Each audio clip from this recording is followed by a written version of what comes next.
La producción nos da este privilegio. Está con nosotros aquí en piso la autoridad máxima en términos de educación del Paraguay, el señor ministro de Educación de la República, don Luis Ramírez. Acompáñame, vamos a conversar con él.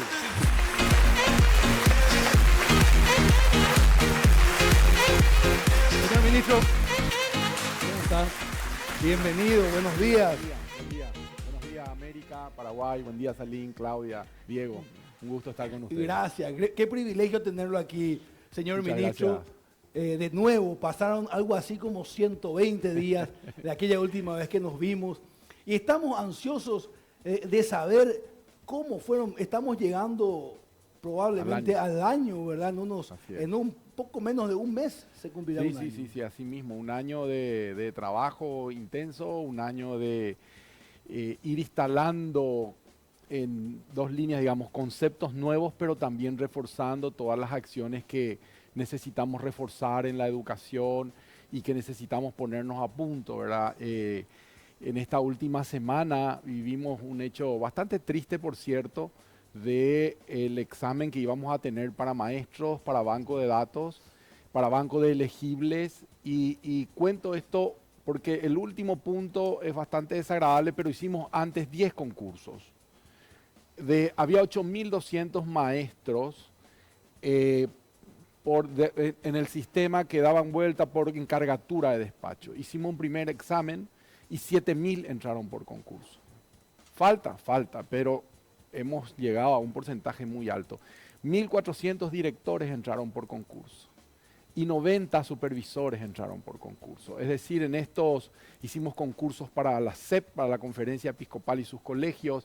Hicimos 10 concursos desde que entramos, casi uno por mes, en un hecho inédito e histórico, porque cuando yo llegué me decían que los concursos no se podían hacer.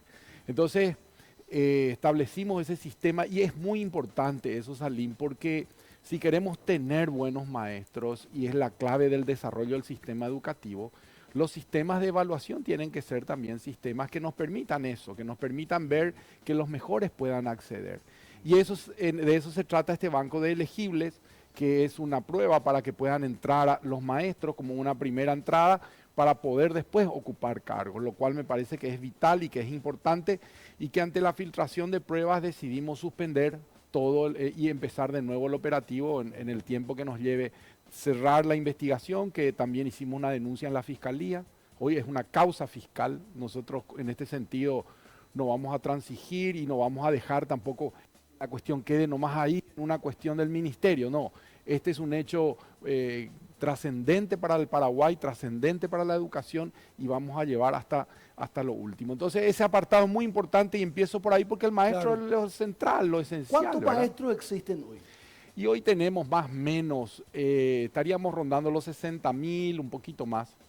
Pero también hay que reconocer que 1.800 se jubilan por año desde hace casi 8 años, 10 años. O sea, hoy están saliendo del sistema unos 18.000 maestros. Okay. Y ahí hay una oportunidad de que los que ingresan entren por ese concurso meritocrático. Así mismo. Pero también hay que reconocer que el sistema tenía una sobrepoblación de maestros. Es decir, no es que vamos a necesitar los 18.000, sino que en algunas áreas sí, sobre todo lo que hace la educación media, sí necesitamos más maestros.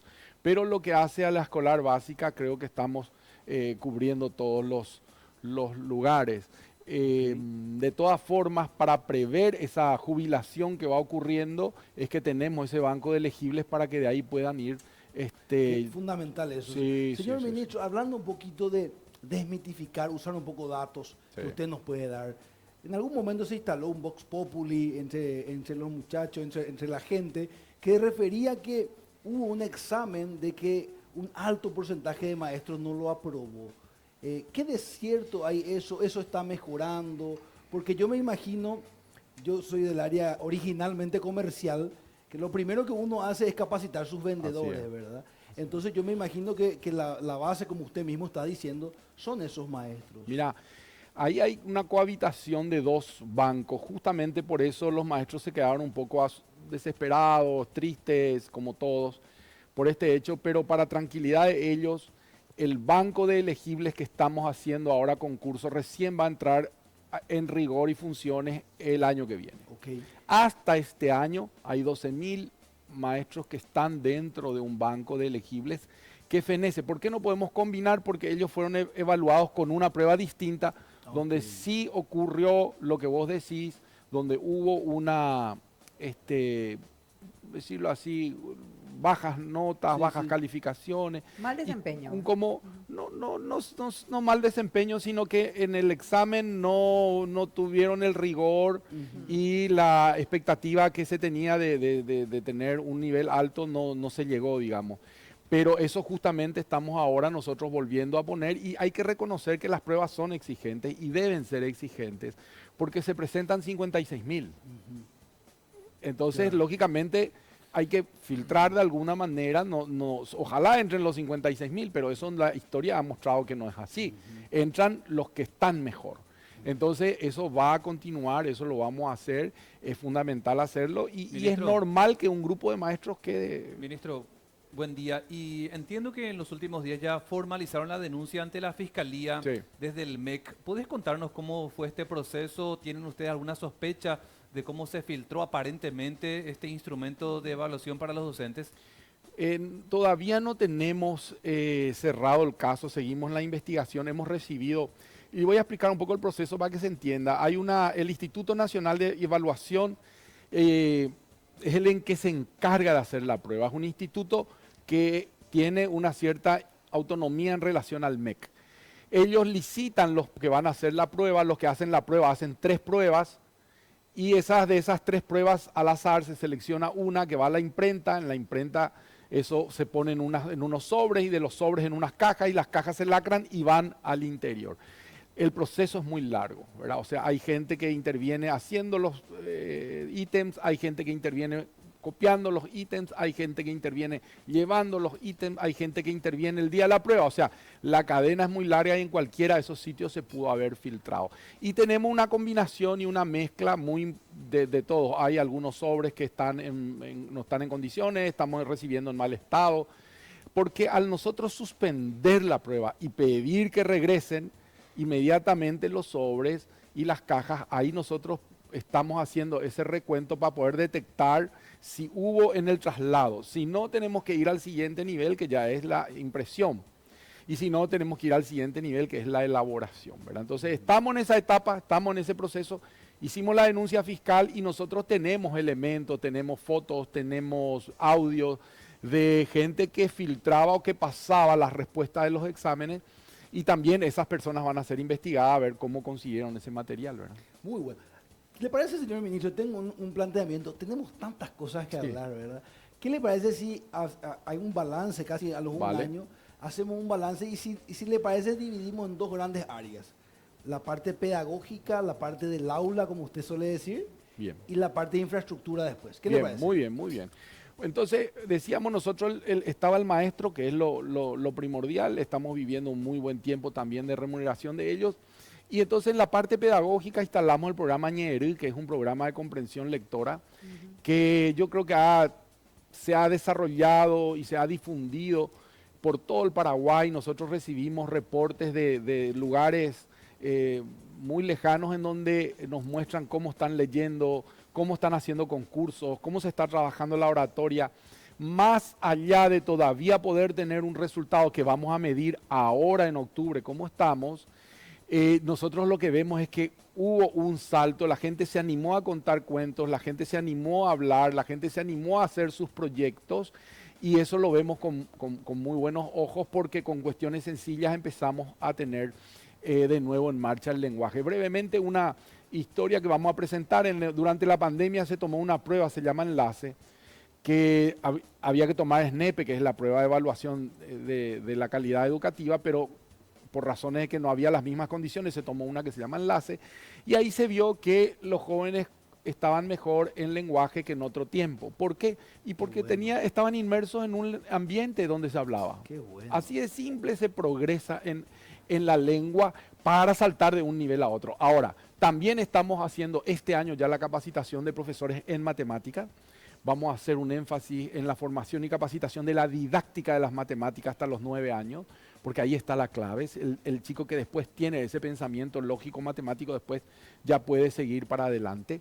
También estamos haciendo una formación y una capacitación de maestros en todo lo que hace el nivel inicial, que nos parece un nivel muy importante, porque ahí está la base también para ir desarrollando y creciendo, ¿verdad? Y el año que viene comenzamos ciencias naturales o las ciencias. Ministro, permítame hacer un zoom ahí en lo que dijo de matemáticas, de ese pensamiento crítico en las matemáticas, en la didáctica. Sí. ¿Qué quiere decir eso?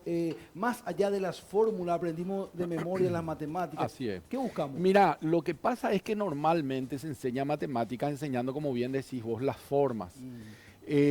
Por ejemplo, en la noción de cantidad, que es una noción básica, 5, 4, 3, 1, enseñamos el número y no la noción de cantidad.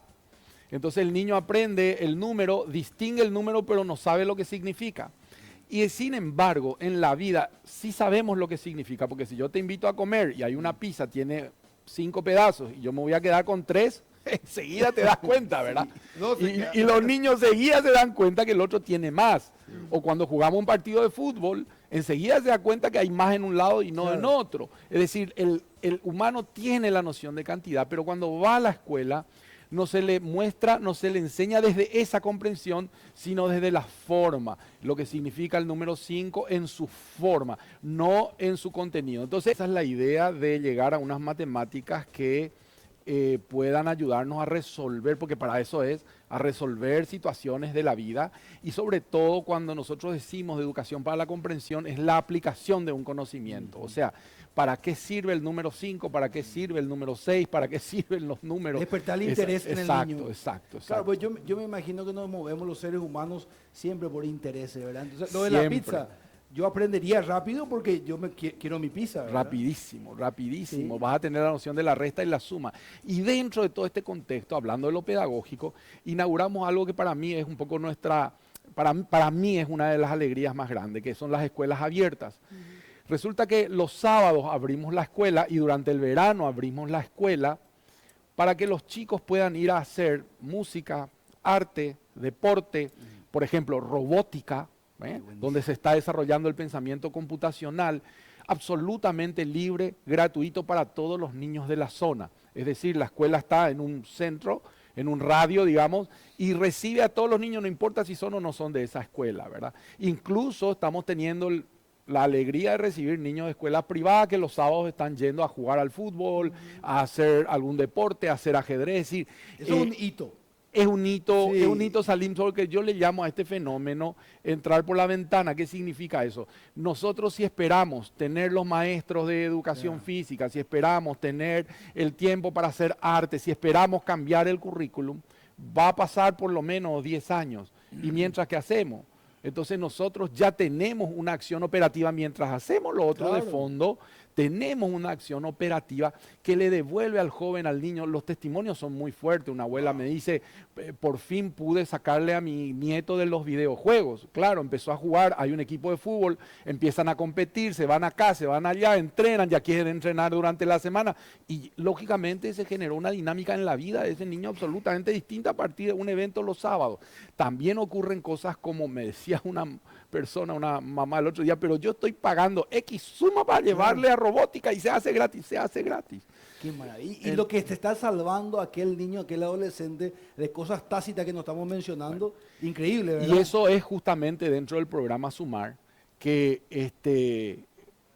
establecemos, porque decimos nosotros, si el joven no hace algo, lógicamente queda siempre al margen. La ociosidad es terrible. Es terrible. Y estuvimos la semana pasada, por ejemplo, con 200 chicos haciendo música, orquesta sinfónica de escuelas públicas en el barrio, en Ceballos Cue, en la escuela San Francisco. Entonces cuando uno va y ve a los chicos tocando el violín, el cello, el saxofón, es realmente impactante. Eso ha de ser muy emocionante. Es muy emocionante. Ministro, quiero conversar con nuestros compañeros, si le parece. Ministro, yo tengo muchas preguntas, voy a ser lo más sintético posible porque sé que tu tiempo también es corto para hoy con tu agenda que tenés prevista. Ministro, yo sé que es muy temprano, son las 8:23, pero ¿Qué balance tenés a esta hora del retorno a clases después de estas vacaciones de invierno en nivel de asistencia? Sé que es muy temprano todavía. ¿Qué balance tenés, ministro? Mira, normalmente el retorno suele ser difícil, pero se da con cierta tranquilidad porque ahí hay fenómenos encontrados, ¿verdad? ¿En qué sentido? Muchos chicos ya quieren volver porque se aburrieron de las vacaciones y muchos padres ya quieren que su hijo retorne también. Entonces, sí, es un día de tranquilidad. Seguro. En el sentido que volvemos todos a las actividades escolares. Ha sido con normalidad y empezamos el último estirón, el último tranco, digamos, de actividades escolares. Seguro. Donde tenemos nosotros dos hitos muy grandes. En octubre tomar la medición, hicimos una medición de entrada y en octubre vamos a hacer una medición de salida, de cómo terminamos el año, y para nosotros eso es muy importante, poder medir para hacer los ajustes en comprensión lectora sobre todo y ver cómo estamos en matemáticas para empezar el año que viene el proceso de matemáticas, ¿verdad? Entonces, tenemos mucha expectativa, estamos trabajando ya con los maestros en el programa Ñerú, van a venir los cierres, es de mucha expectativa porque se viene la etapa final y también una etapa en donde estamos haciendo énfasis en que los alumnos tengan pruebas que muestren realmente su conocimiento y su saber y no simplemente coloquemos notas, ¿verdad? Entonces estamos en todo ese trabajo que es un trabajo fuerte para esta etapa. Ministro, el otro tema que se vincula al MEC probablemente a través del Ministerio de Desarrollo Social es el programa Hambre Cero. Sí. Para lo que va a ser finales de julio o comienzo de agosto, ¿qué se puede ya adelantar, ministro, pero con relación al programa Hambre Cero? Y mira, va a empezar en estos municipios focalizados. Esto va a ir todo el año. El programa, lo que ya teníamos durante el año licitado en municipios, en gobernaciones o tanto el Ministerio de Educación continúa por este año y el año que viene se engancha así ya con la totalidad. Pero ahora el foco va a ser estos 90 distritos que han sido privilegiados y donde van a empezar a recibir el desayuno, el almuerzo, la merienda. Y ese es el gran desafío. Hambre Cero es un gran desafío también colectivo social. ¿Por qué? Porque también en esta semana estamos hablando con los productores, con las familias, de manera que ese pequeño productor también se beneficie. Estamos hablando con las empresas para que puedan tener contacto con esos productores y puedan hacer el vínculo para la compra. Estamos dando insumos para que los productores puedan tener los productos en condiciones y en forma. Es decir, creo que va a ser un hecho, más allá de dar de comer a los niños, que ya es algo muy importante, un hecho que va a dinamizar las economías locales, va a dinamizar mucho la gestión también local, en el sentido de que las familias se van a tener que organizar, las comunidades van a tener que organizarse. Entonces es un elemento potencial económico, social y educativo, porque los niños se benefician con la alimentación, ¿verdad? Y eso va a arrancar desde el 5 de agosto. Ya están las licitaciones hechas, ya están las empresas adjudicadas. Ahora estamos en este trabajo para que las empresas se aterricen con una gestión social, que es también algo que nos interesa mucho. ¿Está confirmado eso el 5 de agosto? Sí, el 5 de agosto estaría arrancando. Bueno, ministro, yo le quería hablar sobre un tema, ¿verdad?, en particular, porque veo que hay varias acciones que se están tomando, ¿verdad?, de manera a fortalecer los programas, a fortalecer las falencias que se ven que tienen los chicos principalmente. Y hay una cuestión, ¿verdad? Nosotros en el tema de evaluaciones internacionales no nos ha ido tan bien, y Paraguay figura en los rankings, pero en los lugares, creo que estábamos en el antepenúltimo, en uno de los últimos que se había difundido, ¿verdad? Estas acciones que se están tomando también nos van a ayudar a dar un cambio a eso. ¿Cómo estamos, por ejemplo, con esta evaluación de PISA? Y le cuento o sea, yo tengo una experiencia personal que fue así como chocante, ¿verdad? Para mi familia en ese momento, ¿verdad? Tengo un hijo que ingresó a una universidad top 5 de la región y en un momento él me dice, vos sabés que acá me da la impresión de que hay algo que no me cuadra, me decía él. Y finalmente un profesor le dice, sí, vos sabés que tus aportes son todos súper interesantes, pero vos siempre vas a tener la duda de si lo que estás diciendo tiene algún sentido, porque viste que vos venís de Paraguay y su sistema educativo no está, no sé si la palabra que usó es no está a la altura de los mejores o fue como medio diplomático, ¿verdad? Pero para esa fue como el primer encontronazo conmigo, así como, ¿qué es esto, verdad? Por supuesto, él se indignó muchísimo, ¿verdad? Pero, porque es muy patriota. Pero sí es una realidad de que nos ven con unos ojos diferentes. Y nosotros siempre hablamos de que Paraguay tiene una posición estratégica muy buena.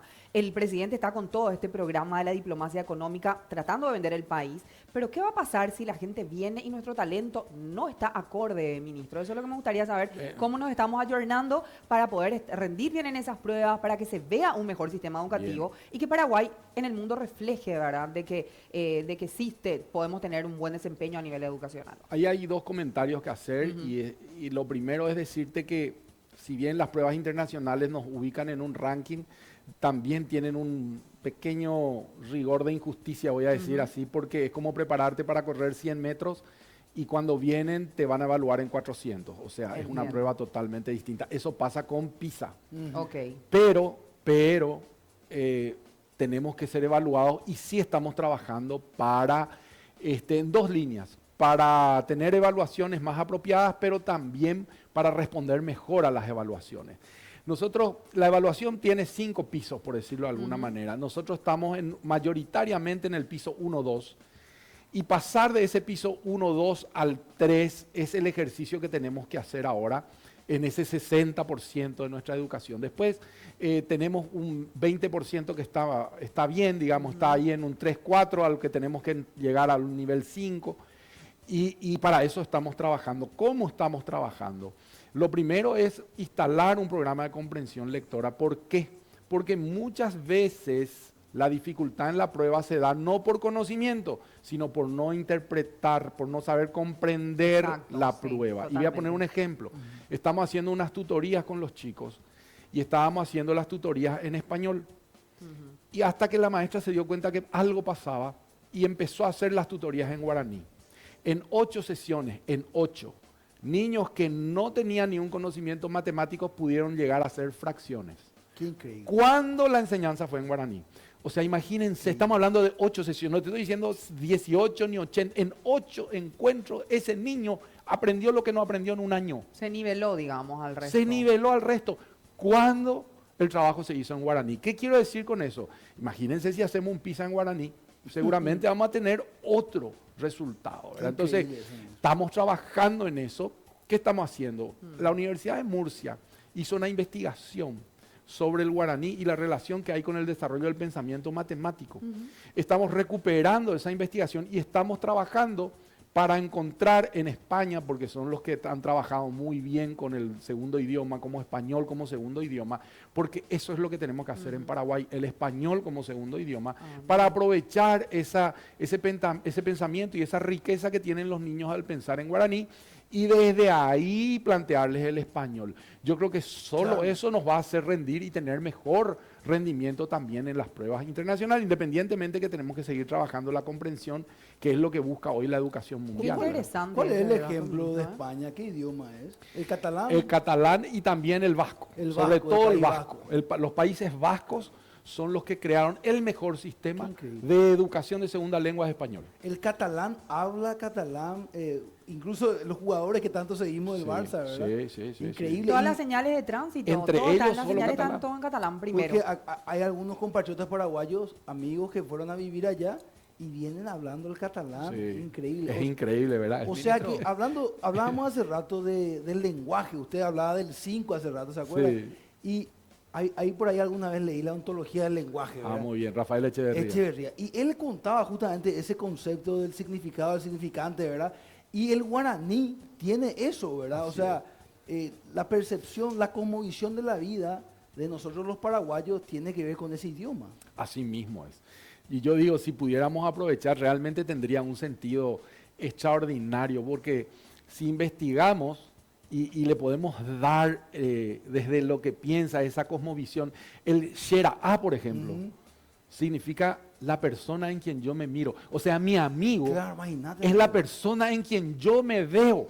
Y Anguirú increíble. Anguirú es compañero del alma. Compañero, Imagínate lo que es. Qué Ministro, fuerte. es muy fuerte. Sí. O sea, ¿y por qué dejar de lado esos conceptos Sí. que son fundamentales hoy en el tiempo que nos toca vivir? Y desde ahí plantear un español. Bueno, por eso decía, España resolvió esto.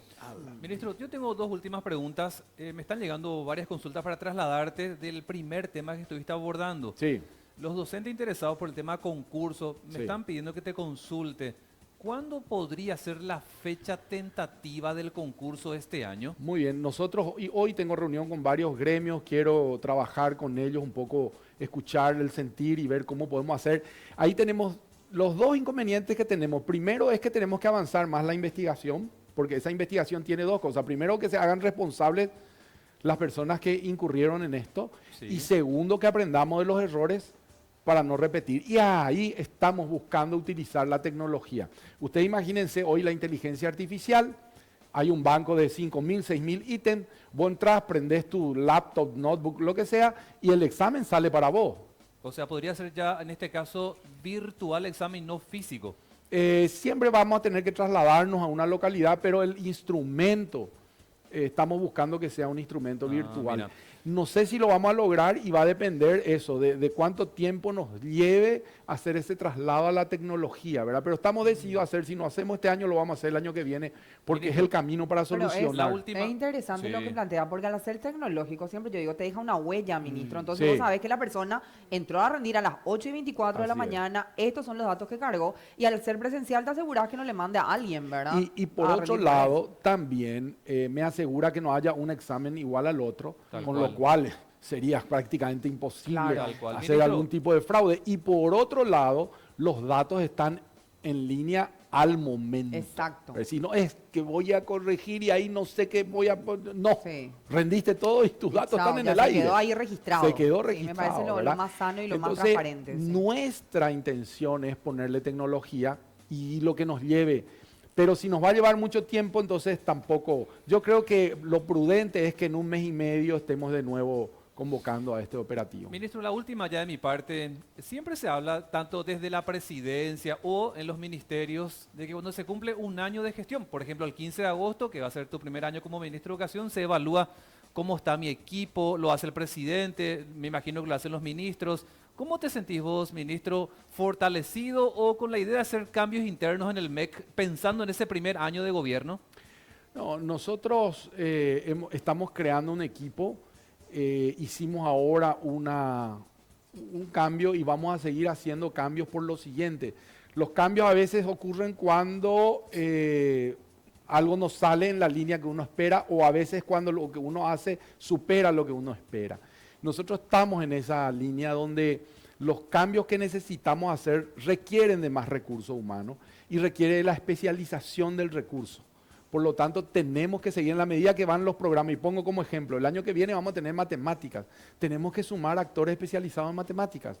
Y tenemos que tener dentro del ministerio todo un equipo especializado en matemáticas. Es decir, nosotros vamos a seguir sumando gente y tenemos que seguir sumando gente al equipo. Pero con lo que estamos organizando, con la estructura, venimos bien y venimos trabajando muy consistentemente con todos los compañeros dentro del ministerio. Ahí hay que decir que el Ministerio de Educación, lastimosamente, también como producto de las personas que se van jubilando, se va quedando sin personal técnico de buen nivel. Y eso es algo que también tenemos que recuperar en este tiempo. Pero en cuanto a cómo me siento, yo me siento contento del trabajo que estamos haciendo. Sabemos que falta muchísimo, pero también quiero decir aquí en lo que nos decía Salir, no quiero irme sin contarles lo de infraestructura. ¿Por qué? Ahora comenzamos en el mes de julio, después podemos explicar por qué, pero lo importante es que comenzamos A ahora. ver. 1000 escuelas van a ser reparadas, 1000 escuelas van a ser reparadas en este tiempo y vamos a generar 17 escuelas emblemáticas en cada una de las cabeceras departamentales. Vamos a reorganizar 316 grandes escuelas. Vamos a renovar el Colegio Técnico Nacional, lo vamos a hacer nuevo, con talleres y tecnología de punta. Es decir, no solamente el aspecto físico, sino los talleres van a ser renovados. El colegio...